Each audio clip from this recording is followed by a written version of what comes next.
하면 열심히 사면을 요청하는 메시지를 냈던 이화영 전 부지사는 이번 사면에서 빠졌습니다. 그런데 이화영 전 부지사를 살려야 한다라는 민주당 의원들의 목소리가 나오고 있습니다. 일단 먼저 옥중 메시지를 하나 소개를 해드리겠습니다. 변호인을 통해서 이화영 전 부지사가 옥중에서 편지를 쓴 겁니다. 자, 변호사는 이번 사면에서 제외되고 굉장히 실망이 클 것 같아서 조심스레 찾아갔는데 의외로 의연했고 주변의 분들에게 전달해달라며 몇 자를 썼다 이렇게 설명을 했습니다. 그러면서 몸은 아프지만 묵묵히 견디고 있고 윤석열 검찰 독재에서 희생된 분들의 아픔이 치유되길 바란다.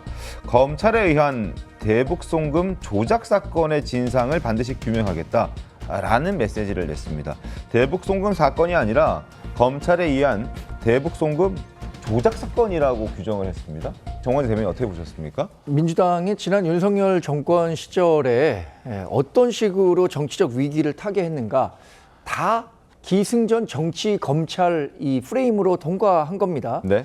아마 이재명 대통령이 지금 대통령이 당선될 수 있었던 것도 기승전 정치 검찰에 의한 정치적 수사다. 이게 국민들로부터 일정 부분 동감을 받았기 때문에 대통령이 될 수 있었다고 생각하는데 지금 이화영 지사나 뭐 다른 사람들이 얘기하고 있는 것에 과연 얼마나 정치적 이해관계가 부여됐었던 사안인지 그렇게 생각하는 분들 많지 않을 겁니다. 이화영 전 지사 같은 경우엔 이른바 이 김성태 쌍방울 회장을 통해서 네. 북한에 돈을 주려고 했다는 거 아니에요? 그때 당시에 녹취라든가 또 사진이라든가 북한 실무자들을 만났던 사진 이런 거 다 공개됐고 김성태 쌍방울 회장이 법정에서 충분히 그 증언을 한 게 있습니다. 그게 네. 결국 유죄로 인정이 돼서 대법원에서도 굉장히 형량이 높은 7년 8개월인가를 맞습니다. 받은 거예요.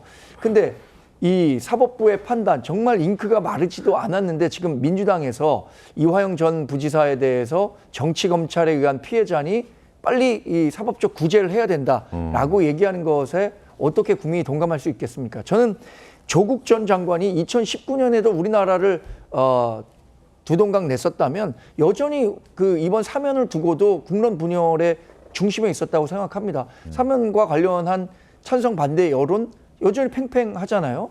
이런 것들을 고려한다면 과연 국정 동력을 확보하기에도 모자란 시점인데 이재명 대통령이 굳이 이런 그 정치적 리스크를 왜 졌는가 아직도 이해하기 어렵습니다. 알겠습니다.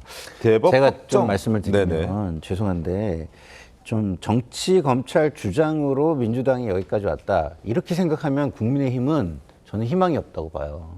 왜냐하면 그거에 대해서 국민들이 호감을 가진 게 아닙니다. 그래서 양 진영 다 비호감도가 되게 높았어요. 단지 윤석열 전 정권이 네. 비호감도를 훨씬 키웠기 때문에 정권을 잃은 겁니다. 그렇게 보셔야 아마 발전이 있을 거라는 생각이 듭니다. 알겠습니다. 대법원에서도 확정의 판결 난 7년 8개월형을 받고 복역 중인 이화영 전 부지사의 대북 송금 사건을 민주당에서는 또 이화영 전 부지사는 조작 사건이라고 주장을 하고 있습니다. 이재명 대통령도 지금 이 혐의와 관련해서 재판이 진행 중이다가 대통령이 당선이 되면서 재판이 중단돼 있는 상태이기 때문에 혹시 이재명 대통령의 재판까지도 추후에 영향을 좀 주기 위해서 이런 주장들이 나오는 것 아닌가라는 지적들도 일각에서는 나오고 있습니다. 자, 이화영 전 부지사의 석방을 요구하는 목소리가 지금 민주당에 커지고 있는데요. 그 목소리 직접 들어보겠습니다. 배상윤 KH그룹 회장, 김성태 전 쌍방울 회장과 그의 변호인이 이재명 대통령님의 연루를 부인했습니다. 핵심 증인들이 일관되게 부인하는데도 검찰만 유독 이재명 대통령님을 공범으로 몰아가고 있습니다. 김성태 전 회장의 이 주장, 즉 이재명 대통령은 관계가 없고 공범이 아니다라는 이 주장을 결코 가볍게 넘기지 않겠다는 말씀드립니다. 정치검찰의 정치 공작에 억울하게 희생된 이화영 부지사도 반드시 석방되어야 합니다. 공범으로 몰아가고 있다. 이화영도 석방돼야 한다라는 목소리, 민주당의 지도부의 목소리입니다. 확인하셨는데 양진희 변호사님, 석방할 수 있는 건가요? 석방을 할 수 있는 방법은 뭐 보신 것처럼 뭐 사면을 통해서라든지 네. 다른 방법으로 가능한 것이고 이미 형사 재판의 확정 판결 그것도 7년이 넘는 형이 선고가 됐습니다.